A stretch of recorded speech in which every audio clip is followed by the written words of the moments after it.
ఉప్మా ఛానల్కి స్వాగతం అండి. పునర్విక తన ఇంజెక్షన్ విలువ 16 కోట్లు. సెలబ్రిటీస్ అవ్వనివ్వండి, సాధారణ మనుషుల నుండి పొలిటీషియన్స్ వరకు అందరూ కూడా డబ్బులు సేకరించడానికే చూశారు.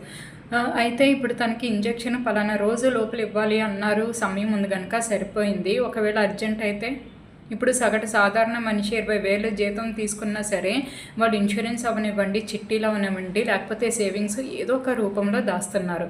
మరి అలాంటిది పొలిటీషియన్స్ పిల్లలకంటూ ఇలాగా దాస్తే ఎప్పుడైనా సరే ఎమర్జెన్సీ అవనివ్వండి ఇలాగ వచ్చినా కూడా వాళ్ళకి సరిపోతుంది కదా. కిక్ సినిమాలో అంటారు, పిల్లలకి ఓటు హక్కు లేకపోవడం వల్ల ఇంత నిర్లక్ష్యం అని. నాకు ఈ విషయం ఎప్పుడంటే మా అబ్బాయి హైపర్ యాక్టివిటీ ఇలా థెరపీ కావాలి అన్నప్పుడే నాకు అర్థమయ్యింది. నిజానికి మా అబ్బాయి కూడా బై బర్త్ కూడా ప్రాబ్లం కాదండి, డాక్టర్ చేసిన తప్పు వల్ల ఈరోజు మా అబ్బాయితో పాటు మేము కూడా బాధలు పడుతున్నాము. కనీసం పోనీ అప్పుడన్నా సరే అమ్మ ఇలాగ థెరపీలు ఇప్పించండి అంటే నెలకి 8,000. ఇప్పుడు 1-2 నెలలు కాదండి, పోనీ ఏదో ఒకటి ఆ టైంకి అడ్జస్ట్ చేయడానికి వాళ్ళు మళ్ళీ బాగుపడేంత వరకు మనం ఖర్చు పెడుతూనే ఉండాలి. పోనీ డాక్టర్స్ చేసిన తప్పు ఒప్పుకుంటారా? లేదు. ప్రూఫ్స్తో సహా ఎంతో ఫైట్ చేస్తే కానీ వాళ్ళ తప్పులు వాళ్ళు ఒప్పుకోరు. ఇంకప్పటి వరకు మనం భరించాల్సిందే. ఇప్పుడు అంటారు కదా, ఈరోజు పిల్లలే రేపటి పౌరులు అని. మరి ఇప్పుడున్న ఫుడ్ అవ్వనివ్వండి, పాలు నుంచి అన్నీ కల్తీ వస్తున్నాయి. అసలు ఈ రోజుల్లో పిల్లలు పుట్టడమే ఎక్కువ అన్నట్టుంది. ఒకవేళ పుట్టినా సరే వాళ్ళు సరిగ్గా పుడుతున్నారా లేదా. దాని తర్వాత స్కూల్ స్ట్రెస్.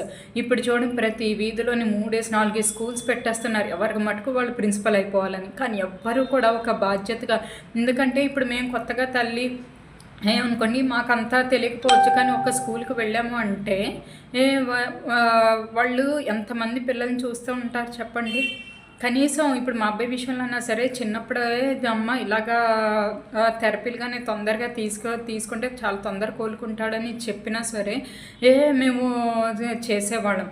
పోనీ ఆ థెరపీ కూడా మామూలుగా కాదండి, ఎవరికి వాళ్ళు బిజినెస్ అయిపోయింది. ఎంత అంటే అంతలాగా డిమాండ్ చేసేస్తున్నారు. మళ్ళీ పోనీ కనీసం ఒక 6 నెలల తర్వాత మేము ఏం అడిగినా పిల్లలు బట్టి ఉంటుందండి, వాళ్ళు ఎంతవరకు తీసుకుంటే అంత తీసుకుంటారని, మాకు సంబంధం లేదని చెప్పి వదిలేస్తున్నారు. ఇంక ఇలాగైతే మరి నెక్స్ట్ జనరేషన్ పిల్లల సంగతి ఎలాగ ఉంటుందో కూడా మాకు తెలీదు. నెక్స్ట్ జనరేషన్ ఇప్పుడు మేము ఎలాగ ఉండాలి, అసలు వీళ్ళతో ఎలాగ వేగాలి, వీళ్ళకి ఫ్యూచర్ ఎలా ఉంటుంది, ఆ టెన్షన్లోనే మేము కూడా ఉంటున్నాము. కనుక ఈ గవర్నమెంట్ వాళ్ళు ఈ పిల్లల విషయంలోని కనీసం మీకు ఒక కేసు అనేది, ఎందుకంటే పునర్వికలో ఇంకా చాలామంది ఉన్నారు, మీ దృష్టికి వస్తే వెంటనే తీసుకున్నా సరే చాలా తొందరగా వీళ్ళకి ఫ్యూచర్ అనేది ఉంటుంది.